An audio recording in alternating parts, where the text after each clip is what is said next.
السلام علیکم، میں ہوں عثمان خان اور آج ہم بات کریں گے پاکستان تحریک انصاف اور جے یو آئی کے درمیان کبھی دوریاں بڑھتی ہے، کبھی قربتیں بڑھتی ہے، تو یہ سلسلہ جو ہے وہ ایک طویل عرصے سے جاری ہے۔ پاکستان تحریک انصاف نے قومی کانفرنس کے انعقاد کا اعلان کیا اور اس سلسلے میں وہ مختلف سیاسی جماعتوں کے پاس جا رہے ہیں اور انہیں اپنے ایجنڈے سے بھی آگاہ کر رہے ہیں اور اس اجلاس میں شرکت کی دعوت دے رہے ہیں۔ گزشتہ دنوں تحریک انصاف کا ایک اعلیٰ سطحی وفد اسد کیسر کی سربراہی میں سربراہ جے یو آئی مولانا فضل الرحمان سے ملاقات کے لیے ان کی رہائش گاہ پر گیا ہے اور مولانا فضل الرحمان سے انہوں نے ملاقات کی ہے اور اس ملاقات میں ملکی سیاسی صورتحال پر بھی بات ہوئی اور ساتھ ہی ساتھ انہوں نے قومی کانفرنس کی شرکت کی دعوت دی اور اپنا ایجنڈا ان کو بتایا۔ مولانا فضل الرحمان نے ان کی آمد پر ان کا شکریہ بھی ادا کیا، ان کے لیے بہترین کھانے کا انتظام بھی کیا، ان کے لیے بہترین جو ہے وہ مل بیٹھ کر کھانا بھی کھایا، گپ شپ بھی ہوئی، مگر مولانا فضل الرحمان نے اس اجلاس میں شرکت سے، قومی کانفرنس میں شرکت سے معذرت کر لی اور ان کی پارٹی کا کون سا وفد شریک ہوگا اس کا فیصلہ بھی ابھی کرنا جو ہے وہ باقی ہے کہ کیا ہوتا ہے، ان کی جماعت میں سے کون شریک ہوگا اور کون نہیں، مگر مولانا فضل الرحمان نے شرکت سے معذرت کی۔ اب اس ایجنڈے کی بات کرتے ہیں۔ تحریک انصاف نے جو ایجنڈا پیش کیا اور اس ایجنڈے میں انہوں نے سب سے پہلے 26ویں آئینی ترمیم کا ذکر کیا، 27ویں ترمیم کا ذکر کیا۔ تو جے یو آئی نے بڑی سوچ بچار کی ہے، جو میری معلومات ہے، انہوں نے کہا ہے کہ 26ویں آئینی ترمیم میں قومے سے لے کر فل سٹاپ تک ایک ایک چیز پر تحریک انصاف آن بورڈ رہی ہے۔ بھائی ہر مشورے میں جب آپ شامل ہو، آج آپ کہتے ہو 26ویں ترمیم ٹھیک نہیں ہوئی، تو 26ویں ترمیم میں جب اس اجلاس میں بات چیت ہو رہی ہوگی، ایک طرف اگر مولانا صاحب خود موجود ہوتے ہیں، ان کی جماعت کا کوئی سینئر ممبر موجود ہوتا ہے اور آپ لوگ 26ویں ترمیم پر تنقید کرو گے تو یہ تنقید تو براہ راست مولانا صاحب پر تنقید ہوگی۔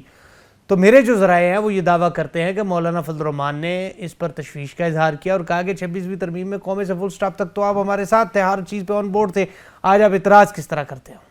ایک تو یہ چیز ہوگی۔ دوسری چیز وقت، جس تاریخ کو قومی کانفرنس رکھی گئی ہے اس تاریخ کو جے یو آئی کا اپنا کراچی میں جے یو آئی کے اس وقت سندھ میں 3 سے 4 بڑے جلسے شیڈیول ہے، جن میں ایک جلسہ لیاری میں بھی ہے، لیاری گراؤنڈ میں بھی ایک جلسہ ہوگا، سکھر میں، لاڑکانہ میں بھی کچھ پروگرامات شیڈول ہے۔ تو جے یو آئی نے اور مولانا فضل الرحمان نے تحریک انصاف کو معذرت کرتے ہوئے کہا کہ وہ کراچی میں ایک جلسے میں شریک ہو رہے ہیں تو وہ شریک نہیں ہو سکیں گے۔ اب اس کے کچھ پس منظر کی بات کرتے ہیں۔ جے یو آئی کا یہ موقف ہے کہ پاکستان تحریک انصاف اپوزیشن کی بڑی جماعت ہے، مگر دوسری جماعت جے یو آئی ہے، چاہے چھوٹی ہے یا بڑی ہے، مگر اپوزیشن کی دوسری بڑی جماعت ہے۔ تو تحریک انصاف کو قومی کانفرنس رکھنے سے پہلے مشورہ کر لینا چاہیے تھا، مشاورت کر لینی چاہیے تھی، تاکہ اس کے بعد وہ اپنا کوئی فیصلہ کرتے، اپنا کراچی کا پروگرام نہ رکھتے یا پھر آپ کی تاریخ آگے پیچھے کر لیتے، مطلب مشاورت سے کام کرتے۔ آپ نے تاریخ رکھ لی ہے، اب آپ اپوزیشن کو دعوت دے رہے ہیں، تو اس پر جے یو آئی کی جانب سے معذرت ہو گئی ہے۔ اب بات کرتے ہیں 2024 کے انتخابات کی۔ ایجنڈے میں 2024 کے انتخابات بھی شامل ہے اور کہا گیا کہ 2024 کے انتخابات میں دھاندلی ہوئی ہے۔ جے یو آئی کا اس حوالے سے اور مولانا فضل الرحمان کے اس حوالے سے موقف ہے کہ 2024 کے انتخابات میں دھاندلی نہیں ہوئی، دھاندلی 2018 کے انتخابات میں بھی ہوئی تھی۔ 2018 کے انتخابات میں دھاندلی ہوئی تھی، جے یو آئی نے اس کی بھی مخالفت کی تھی، مولانا فضل الرحمان نے تحریک بھی چلائی تھی، آزادی مارچ بھی کراچی سے آیا تھا اسلام آباد۔ تو جب 2018 کے انتخابات ٹھیک نہیں تھے تو یا تو پھر ایجنڈے میں اس کو بھی شامل کرتے۔ 2018 کے انتخابات اگر تحریک انصاف کے حق میں ہوتے اور تحریک انصاف برسر اقتدار آتی ہے تو وہ انتخابات ٹھیک ہے۔ 2024 کے انتخابات میں اگر تحریک انصاف کو آؤٹ کر دیا گیا تو یہ انتخابات غلط ہیں۔ اس پر بھی جے یو آئی کا اعتراض ہے اور ان کا کہنا ہے کہ صرف 2024 کے انتخابات غلط نہیں ہیں، 2018 کے انتخابات بھی غلط تھے۔ تو اس پوائنٹ پر بھی دونوں جماعتوں کے درمیان جو ہے وہ تضاد موجود ہے، جبکہ اب ایجنڈے میں یہ ساری چیزیں شامل ہے تو ظاہری سی بات ہے اس ملاقات میں بھی یہ چیزیں زیر بحث آئی ہے۔ مولانا صاحب نے تحریک انصاف کو بھی یہ بتایا کہ یہ پوائنٹ جو ہے ان پر ہمارا اعتراض ہے، اس پر ہم کیسے اتفاق رائے قائم کر سکتے ہیں۔ اب جے یو آئی اس پر مشاورت کر رہی ہے کہ آیا اس قومی کانفرنس میں ان کی پارٹی کی لیڈرشپ شریک ہوگی یا کوئی شریک نہیں ہوگا، کیونکہ یہ میں پھر وہی بات کر رہا ہوں نا کہ اب اگر قومی کانفرنس چل رہی ہے اور جے یو آئی کے نمائندہ اس میں شریک ہے اور 26ویں ترمیم پر آپ کس طرح تنقید کریں گے؟ 26ویں ترمیم تو اتفاق رائے سے پاس ہوئی تھی، 27ویں پر تو بات کی جا سکتی۔ اسی طرح 2024 کے انتخابات پر آپ بات کرو گے، جے یو آئی کا نمائندہ قومی کانفرنس میں شریک ہوگا، وہ 2018 کی بات کرے گا۔ تو یہ وہ ساری چیزیں اس پر جے یو آئی مشاورت کر رہی ہے اور وہ فیصلہ کرے گی کہ اب اس قومی کانفرنس میں کسی کو بھیجنا ہے یا نہیں، کیونکہ ظاہری سی بات ہے پارٹی کے اپنے جلسے ہیں، ان کی سینئر لیڈرشپ، مرکزی لیڈرشپ ان جلسوں میں مصروف ہوگی، تو یہاں پر کون جائے گا اور کون نہیں۔ تو یہ وہ چیزیں ہیں جس پر تحریک انصاف اور جے یو آئی کے درمیان اتفاق رائے کبھی بھی قائم نہیں ہوگا.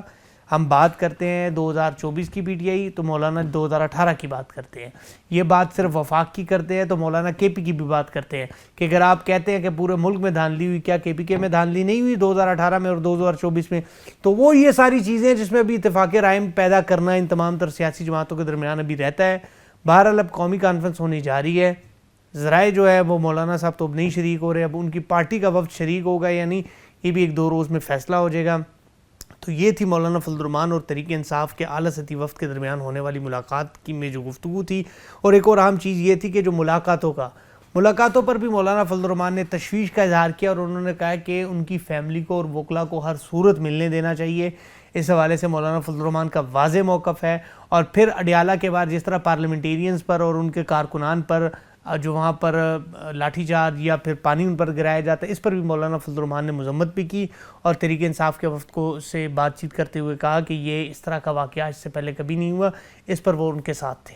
یہ تھی ملاقات کی اندرونی کہانی. مزید خبروں اور اپڈیٹس کے لیے ہمارے ساتھ جڑے رہے. مجھے اجازت دے. اللہ نے کے پاس.